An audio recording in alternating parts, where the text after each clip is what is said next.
Have you ever asked the question, is the person that I'm with the one? Or if you're single, have you ever asked the question, how can I find the one?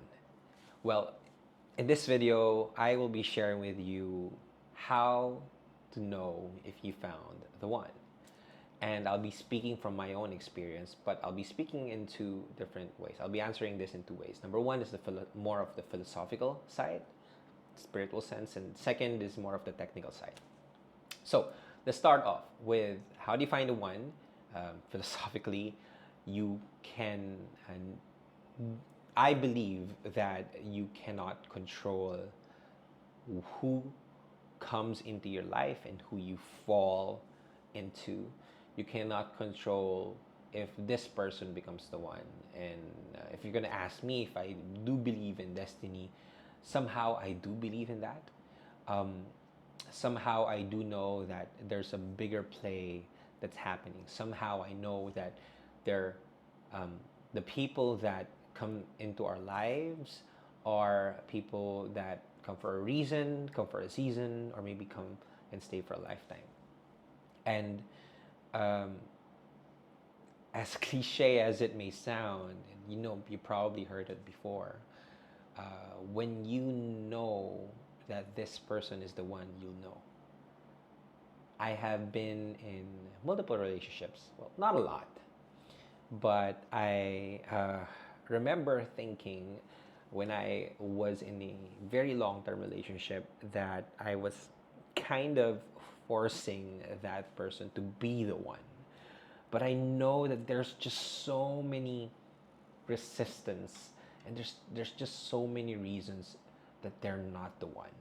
And I keep on seeing that. I keep seeing the red flags. I keep seeing the reasons why, and I keep on doubting myself. I just know because I know that I'm not the best version of myself when I'm with that person. And so when that happened, when an opportunity came that we must go on our separate ways, um, we did that. And so it was basically allowing our intuition to also guide us into going to the path where we feel like it's the least resistance. I think the biggest sign that you are with the one is you are in a state of flow, meaning nothing is forced, nothing is pushed, and nothing feels like work. It just flows naturally. And if you are with the flow when you are aligned with the flow of life, you also allow people that are meant to stay in your life. And the people who are not meant to stay, life will do everything in its power to separate them from you. And so if there's too much resistance, it's probably the biggest sign that they're not the one. But if it's just ease and flow, then that's the greatest sign that you are with the one. And um, again, I'm going to go back to when people say that you just know, you just really know. And the relationship that I have right now, I can say that she's the one, right? She's the one because I know that we are both looking at the future together, and it's so easy. We don't need to work on anything, and it just feels like it's a match. It's a match made in heaven. And I don't want to carry on or carry my own seed, but um, it's been almost over a year, and I still feel so much in love. And I remember my girlfriend, my partner right now, asking me if would I still feel the same 20 years from now? And I can definitely say that yes, yes, I will be. Because maybe, no, I do believe that it's not about, the stages or anything like that. It's just more of, I do believe that the biggest reason that God and the universe allowed us to be together is that we are destined to kind of support each other all throughout. So um, I just know. Again, I'm gonna go back to that. I just know. Now, answering that, how do you find or how do you know that if the person is the one.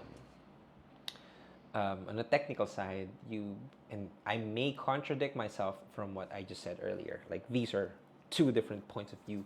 Take whatever you can. Not gonna force anything on you. Just take whatever you can, right?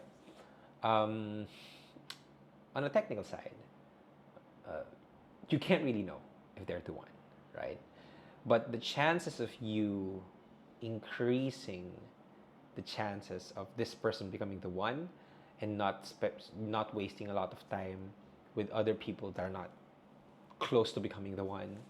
I ask myself these three things. Number one, are they aligned with my lifestyle? Meaning, whatever I want to do in my life, if I want to work out, would this person would support me on that? If I like playing games, would this person be a fit for that? Do I like business? What's my lifestyle? Do I like shopping? Do I like traveling? Do I like going out? Like, do I like waking up in every morning and just doing my morning routine? If my lifestyle is like that, if it's a match on my lifestyle, then that checks one of the boxes where that person may be the one, or increases the chances of that person being the one. Second is you have the same vision, okay? Meaning you look at the same kind of end goal in life. You have the same vision. You are driven by the same thing. You are looking towards a shared future, a shared vision together. And if that's something that you are looking at, for example, me and my partner, we look at like when we're 60 years old, when we're 60 years old, when we're 70 years old, we want to do this, we want to do that. So we're looking at a shared vision, a shared future. And if the vision that you have for each other is not the same, then probably that's not a great sign that you guys would end up together or that they're the one. Because the one will support you with whatever it is that you want to achieve in life. Whatever the vision that you have, if you see that person supporting you with that, then they're probably the one. So lifestyle, vision, but the third one is values. Like what are the things that are important with that person or for that person, and is it aligned with your values? You can kind of negotiate on the lifestyle and kind of wait on the vision, but you cannot compromise on the values, because this is the most important part of increasing the chances of, or the factors of increasing the chances of them becoming the one. If you guys have the same values, if you value growth and they value stability, maybe it's not going to be a match, because you're always going to be out there and doing a lot of adventurous stuff, and they're going to be just sitting around, sitting in a room, not taking risk. So it's a match. If you value family and they don't value family, so there's going to be a match. If you value your religion and they don't value your religion, it's going to be a mismatch. You gotta look at and you gotta be clearly defining what is important to you. What are the values that you have?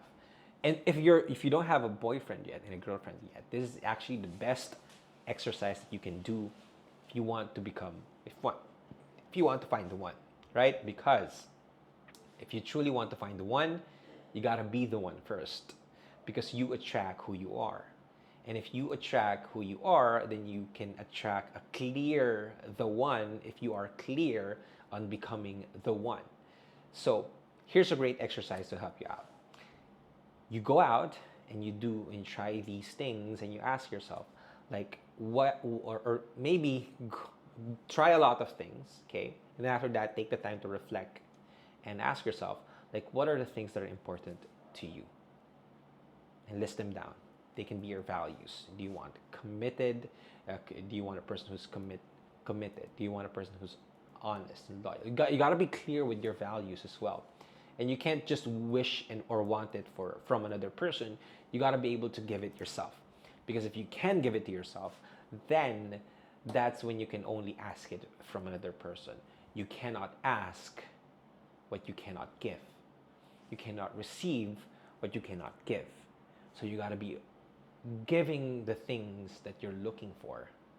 Because if you are giving that, you exactly know what it is that you want to have, what you want to receive, and it's going to be a great filter for the people that are not really fit for you, for them to become the one. So Again, yeah, asking those three things. Is it a match on the lifestyle, on the vision, and the values? And more importantly, is um, are you becoming the one for them? Because at the end of the day, you cannot control destiny. And you cannot control other people to become the one. But you can control on becoming the one for the right person. Because after all, isn't that what a partnership is about? It's not what you can get, it's about what you can give. And if you can focus on what you can give, which is within your control, and you become the one for your partner in the future, then you can also trust that they're also doing the same thing, and you're just in a relationship of giving and giving and giving, and both receiving the things that you want to receive. So yeah, hopefully that this gives you kind of clarity on that. I would want to create more videos on this. Let me know if you want to watch more videos like this. I would love to talk more about this as well. But yeah, thank you so much. I am kind of over my, here's my Muji notebook with all of my topic ideas. If you guys have any questions, write them down on the comment section. Give this a thumbs up or a subscribe if you want me to create more videos like this, because that's the greatest feedback that I can get. And yeah, thank you so much for watching. I'll see you guys next video.